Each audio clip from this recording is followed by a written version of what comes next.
মাঝরাতের ভয়, রাত যত গভীর হয়, অন্ধকার তত নিস্তব্ধ হয়ে ওঠে। আলো নিভিয়ে ধীরে ধীরে কানটা খোলা রাখো, কারণ ভয় শুরু হয় এখান থেকে। আমার দাদু আমাকে এই ঘটনাটা নিজে মুখে বলেছিলেন। সারা জীবন কেটে গেছে, তবু তার চোখের ভয়ের ছাপটা আমি আজও ভুলতে পারিনি। দাদু তখন কিশোর, গ্রামের রাতগুলো তখন আরো নীরব, আরো গভীর ছিল।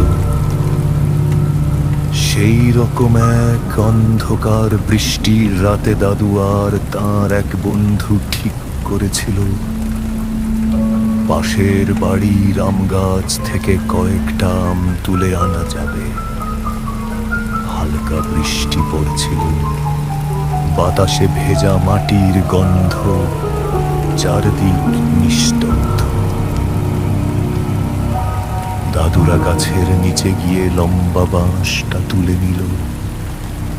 বৃষ্টির শব্দে ওদের পায়ের শব্দ পর্যন্ত মুছে যাচ্ছিল। পাতার ফাঁক দিয়ে জল পড়ার টুপটাপ শব্দ ছাড়া সবকিছু অস্বাভাবিক শান্ত। তখনই হঠাৎ দাদুর বন্ধু কাঁপতে কাঁপতে বলল, ওই দেখ। দাদু তাকিয়ে দেখলেন, ওদের ঠিক পাশে এক অচেনা লোক দাঁড়িয়ে আছে, ছায়ার মতো স্থির, সারা গা ভিজে কালো। মুখটা যেন অন্ধকারে ঢেকে আছে, কোনোভাবেই স্পষ্ট হচ্ছে না। দাদুরা কেউই বুঝতে পারেনি লোকটা কখন এসে দাঁড়াল।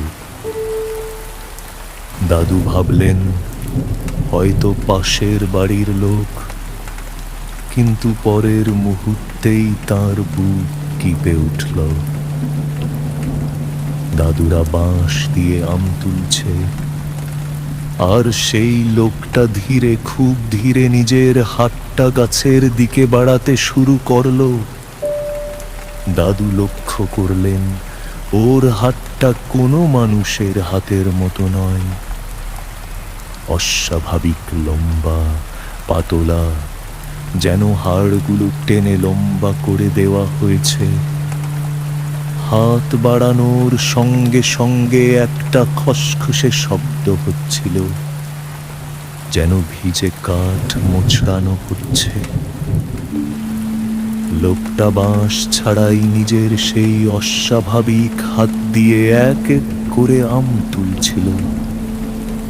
তার মুখ এখনো অন্ধকারে ডুবে, কিন্তু দাদুর মনে হচ্ছিল সে ঠিক ওদের দিকেই তাকিয়ে আছে। বন্ধুটি দাদুর হাত চেপে ধরল, চল এখনই পালাই। এক মুহূর্ত দেরি না করে দুজনেই বাঁশ ফেলে দৌড়ে পালাল। পেছনে তাকানোর সাহস কোথাও ছিল না। বাড়ি গিয়ে দরজা বন্ধ করে হাঁপাতে থাকা অবস্থায় দাদু শুনতে পান দূরে আম গাছের দিক থেকে পাতার অদ্ভুত খসখস শব্দ, যেন কেউ এখনো আম তুলছে। ধীরে, লম্বা হাত বাড়িয়ে।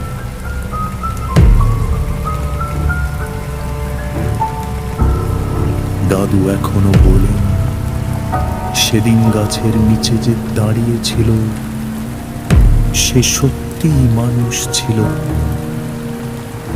নাকি বৃষ্টির রাতে ছায়ার ভেতর থেকে বেরিয়ে আসা কোনো অন্য কিছুর সাথে ওদের দেখা হয়ে গিয়েছিল।